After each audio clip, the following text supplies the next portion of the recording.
Father Ferdinand Mercado, OFM, Kuya Perds, our school director, FMIJ sisters, the rest of the administrators, faculty and staff of all the departments, of course, fellow Franciscans, students, good day, magandang araw sa inyong lahat. Mayong adlaw sa tanan, Pax at Bunong. Kumusta na mong tanan diha? Okay, now to get into what I want to share with you today, let me first ask you to answer a riddle. Yes, a riddle. Tigmo ba? O kung sa Tagalog pa, bugtong. Bugtong-bugtong, sagutin kung ito'y matutugon. Now, are you ready to answer? Handa na ba kayo? So, this is the riddle. Listen carefully. It is here, it is here. We can know it through the leaves of the trees. Narito lang, nandito lang, sa mga dahon natin ito malalaman. Gets nyo? Unsa ito ba? What's the answer?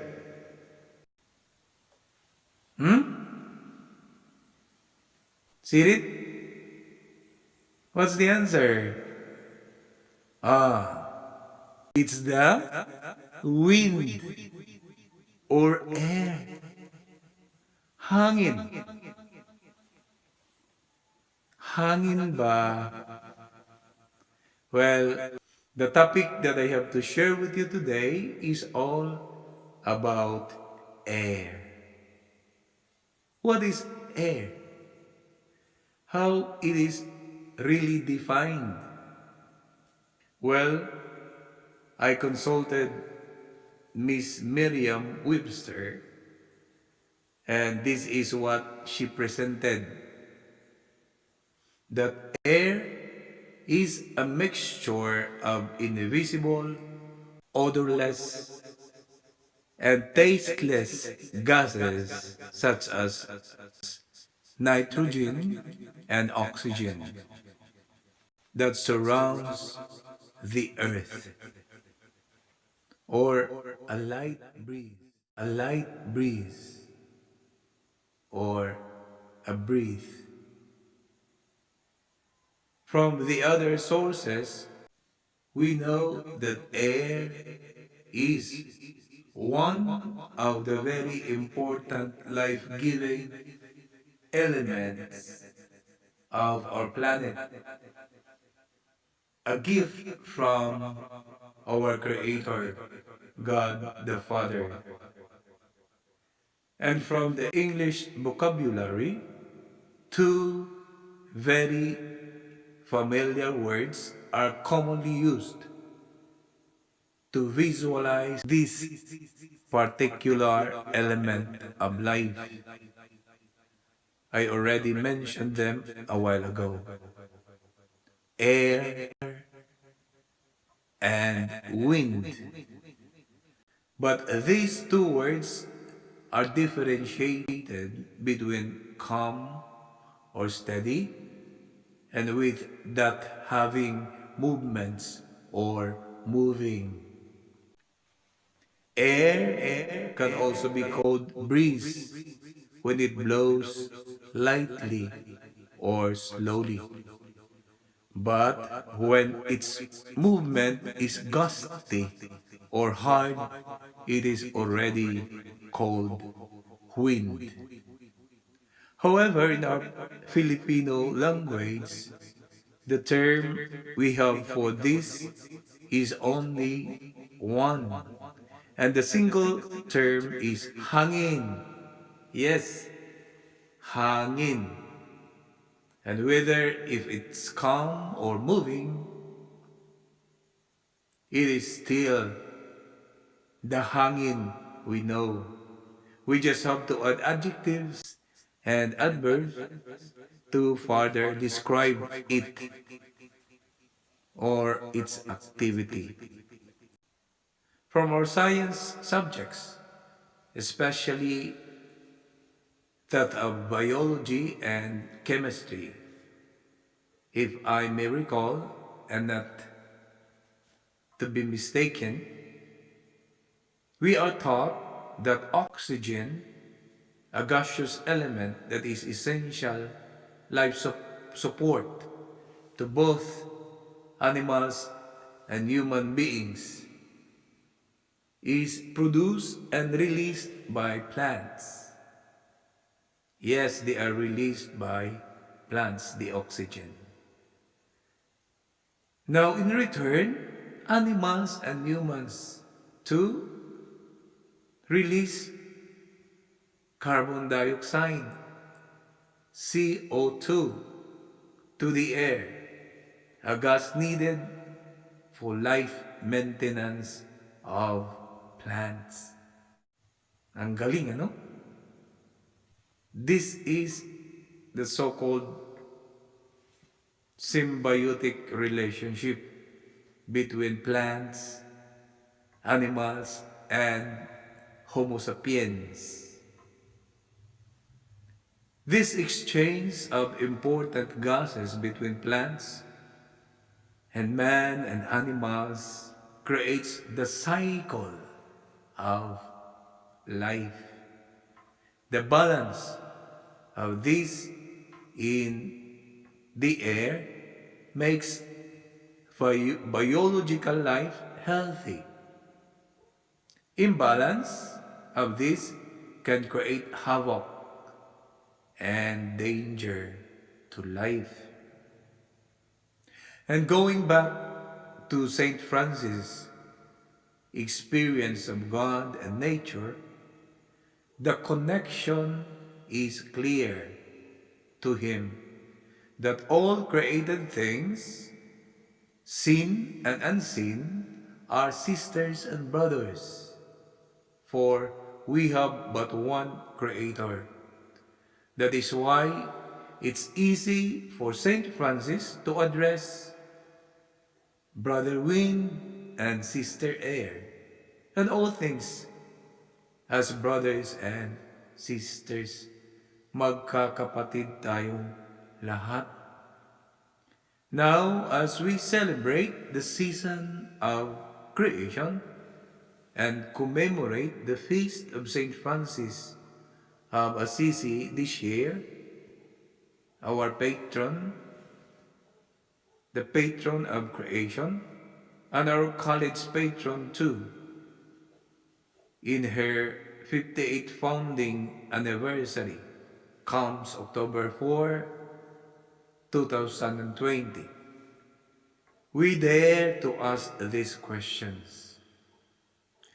How is our sister Air and brother Wind in our time?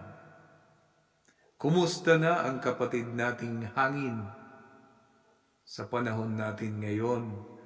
Hangin pa ba ito na malinis at malusog? Hangin pa ba ito na pumapayapa ng damdamin? Is it still the air or breeze that soothes our feelings? Let me share now with you by singing to you some tunes from excerpts of songs composed by our local Filipino singers. These pieces of music is directed towards care and concern for God's creation, of course including our topic, air. From the group of Asin, you know Lolita Carbon, the lead singer of this band. And here are the songs. Hangin, o hangin, pinayapa mo ang aking damdamin.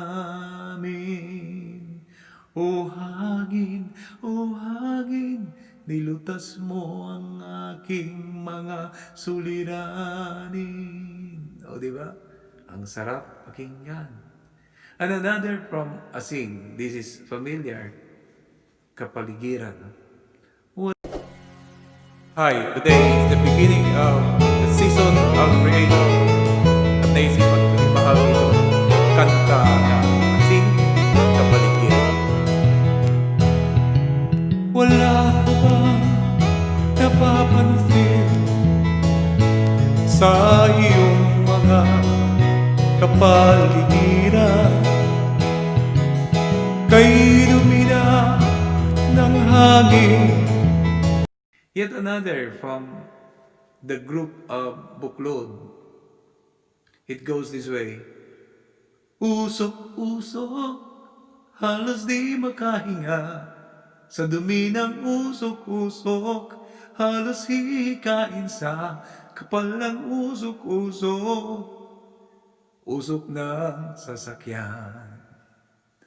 Usok-usok, halos di makahinga sa kapal ng usok-usok. Usok ng sigarilyo. Usok ng mga pabrika. Ang mga usok na ito'y nakakalason. The air is polluted. This is what the songs register to us.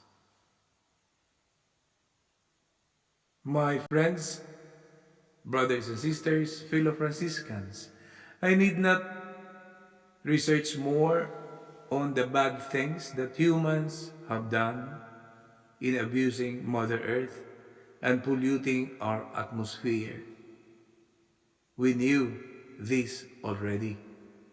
What we need is that we humans have to make amends, especially of our sins to Sister Air.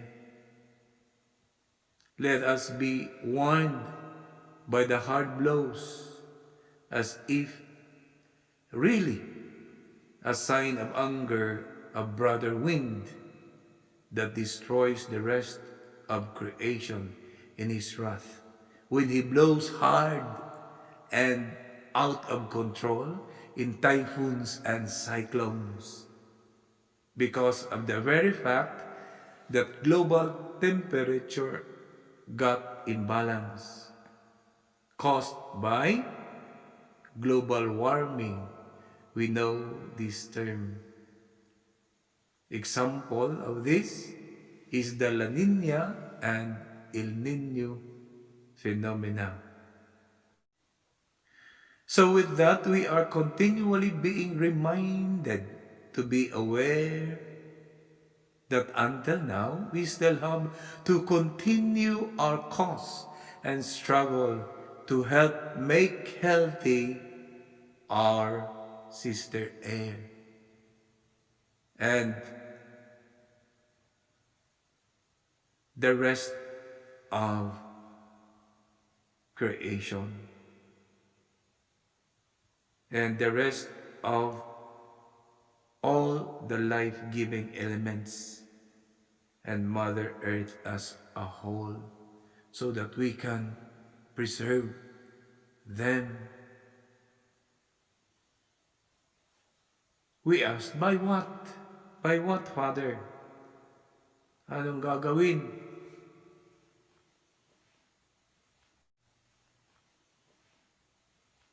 We continue even in our personal and concerted efforts, contributions to the regreening of Mother Earth by planting plants, especially trees, by opposing and making protests against projects such as mining, illegal logging, and the use of non-organic farm supplies. To stop burning things that emits In the air, hydrofluorocarbons. Examples of this are plastics and foams. And let's go organic and promote solar energy technologies, stored energy. With this in mind, let us take to heart the change or take to heart the challenge to contribute our personal part